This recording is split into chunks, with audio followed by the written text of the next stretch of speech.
Assalamualaikum warahmatullahi wabarakatuh. Di sini saya, Sariswina Rahman, akan menerangkan tentang iman kepada qadha dan qadar pada semester Ganjil kelas 12 SMK Taruna Mulia. Apa sih rukun iman itu? Ya, rukun iman ada 6 yang harus diyakini oleh setiap muslim. Apa sih iman itu? Iman adalah percaya atau yakin. Rukun iman ada 6. Yang pertama adalah iman kepada Allah. Yang kedua, iman kepada malaikat Allah. Yang ketiga, iman kepada kitab-kitab Allah. Yang keempat, iman kepada Rasulullah. Yang kelima, iman kepada hari kiamat. Dan yang terakhir, yang keenam adalah iman kepada qadha dan qadar. Pengertian qadha. Qadha menurut bahasa berarti hukum atau keputusan sesuai dengan Quran Surat An-Nisa ayat 65. Kehendak sesuai dengan Quran Surat Ali Imran ayat 47. Menjadikan Quran Surat Fussilat ayat 12. Sedangkan menurut istilah, qadha adalah segala sesuatu yang sudah diputuskan oleh Allah SWT sejak zaman azali. Contohnya apa? Indahnya warna-warni bunga, ditetapkannya waktu kelahiran atau kelahiran makhluk, rezeki ataupun jodoh. Quran Surat An-Nisa ayat 65. A'udzubillahi minasyaitonirrajim. Bismillahirrahmanirrahim. Fala warabbika la yu'minuna hatta yuhaqqimuka fima sajara bainahum summa la yajidu fi anfusihim harajan mimma qadaita wa yusallimuna taslima. Yang artinya, demi Tuhanmu, mereka tidak beriman hingga bertahkim kepadamu Nabi Muhammad SAW dalam perkara yang diperselisihkan di antara mereka. Kemudian tidak ada keberatan dalam diri mereka terhadap keputusan yang engkau berikan dan mereka terima dengan sepenuhnya. Selanjutnya, pengertian qadar menurut bahasa, ketentuan dan kepastian sesuai dengan Quran Surat Al-Mursalat ayat 23 atau ukuran sesuai dengan Quran Surat Ar-Ra'd ayat 17. Sedangkan menurut istilah, qadar adalah ketentuan Allah yang telah berlaku bagi semua makhluknya sesuai qadha Allah Subhanahu wa taala. Contohnya, takdir mubrom dan takdir mu'allaq. Quran Surat Al-Mursalat ayat 23. Faqadarna fani'mal qadirun, yang artinya lalu kami tentukan bentuk dan waktu lahirnya, maka kamilah sebaik-baik penentu.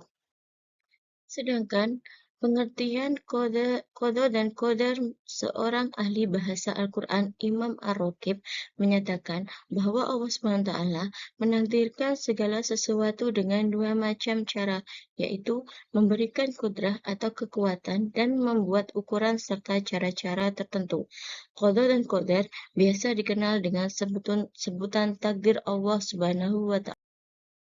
Macam-macam qadar atau takdir ada dua, yaitu takdir mubrom dan takdir mu'allaq. Takdir mubrom dalam bahasa Arab berarti sesuatu yang sudah pasti. Takdir atau ketetapan Allah Subhanahu wa taala yang tidak dapat diubah atau dielakkan oleh siapapun. Contohnya, kenyataan bahwa matahari hanya ada pada siang hari, sedangkan bulan, bintang hanya ada pada malam hari. Kejadian laut pasang dan surut, kematian setiap makhluk, kelahiran bayi berjenis kelamin laki-laki dan perempuan. Sedangkan takdir mu'allaq berarti sesuatu yang digantung atau ditunda.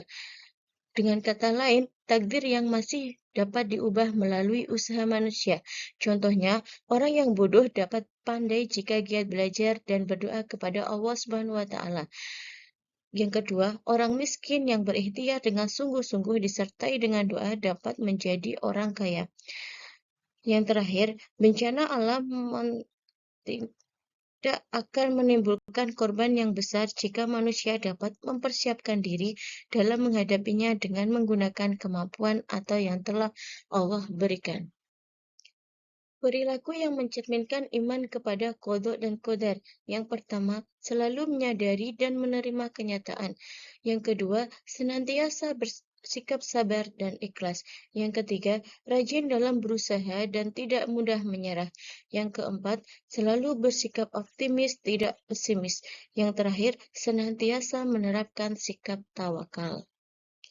Kesimpulannya, beriman kepada qada dan qadar akan menjadikan kita mampu menempatkan diri secara tepat bahwa qada dan qadar adalah perbuatan hamba yang terdapat di dalam lingkaran yang menguasainya dan seluruh khasiat yang ditimbulkannya pada sesuatu. Dan terhadap kejadian-kejadian yang menimpa kita, harus kita imani bahwa itu adalah ketentuan Allah. Jika kejadiannya menyenangkan, harus kita syukuri. Jika kejadiannya menyusahkan, kita bersabar. Sesungguhnya harus kita kembalikan kepada Allah Subhanahu wa Ta'ala. Sesungguhnya menakjubkan perkara seorang Muslim, sesungguhnya seluruh perkaranya adalah baik, dan hal ini tidak terjadi pada seseorang kecuali pada diri seorang mukmin. Jika ia mendapat kesenangan, ia bersyukur, dan itu baik baginya. Apabila ia mendapat kesusahan, ia bersabar dan itu pun baik baginya. Hadis riwayat Muslim diriwayatkan dari Abu Yahya Suhaib bin Sunan. Terima kasih, semoga bermanfaat. Wassalamualaikum warahmatullahi wabarakatuh.